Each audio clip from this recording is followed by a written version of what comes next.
Hi, Al Lewis here again. In a previous video, I showed you this homemade bowling alley that I did with a new type of pin setter that I came up with. And it's very inexpensive and easy to construct, and it seems to work quite well.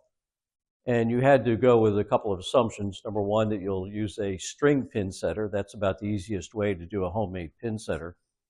And number two, if you use a candlepin bowling philosophy, meaning that's one of the three main types of bowling there is, 10-pin, duck pin, and candlepin. In candlepin, you don't clear the alley between the throws of the ball. So that gets rid of an entire mechanism in the pin setter design. And it makes it a very practical type of pin setter for home use. I'll show you the game in operation, then I'll take you out back to show you the changes I made to the pin setter. It is now a semi-automatic pin setter. I added a ball return here.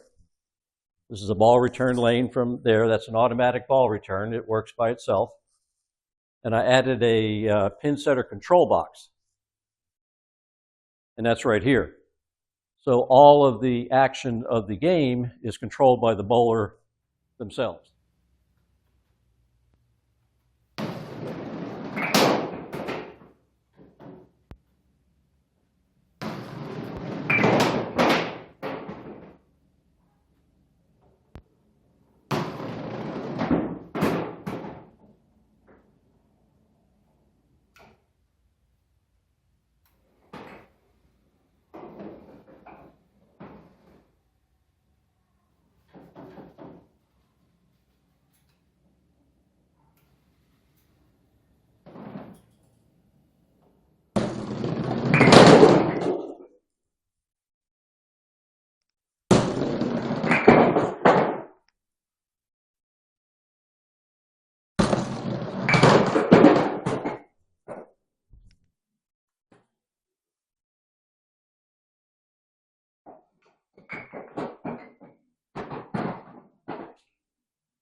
If you remember from the previous video, the pin setter was controlled manually by this crank arm attached to the drum.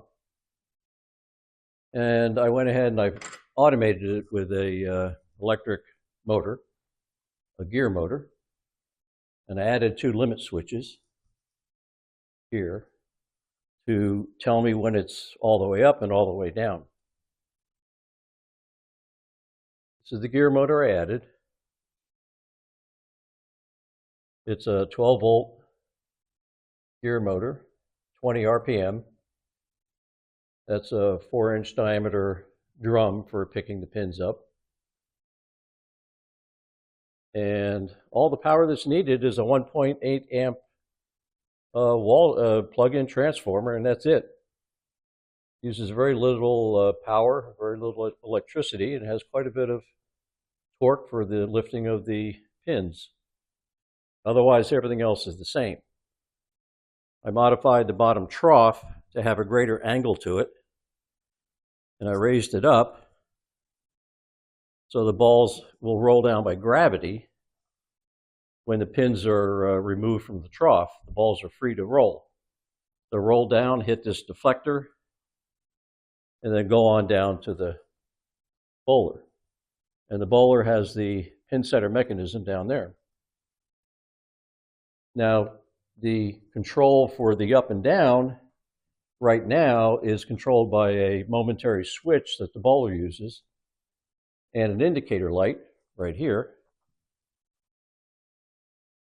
that tells the bowler when it's all the way up or all the way down. And I added 2 micro switches to the setup. And the axle is a 3/8/16 threaded rod. What I did was I made up a hex nut that will travel along the axle thread like a lead screw.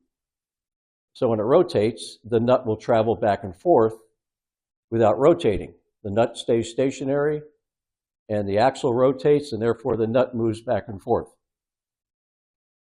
And it moves back and forth, and it will hit the limit switch for the forward or the backward motion, and that will light up the light. Now, this could be further improved by making it fully automatic and using the same limit switches to control the automatic stop and up and down. I prefer to maintain some control over it in case something just doesn't look right. I can stop the mechanism. So I chose to use a momentary switch controlled by the bowler themselves. The pinsetter control switch is just mounted in this box, and it's a basic momentary up and down switch.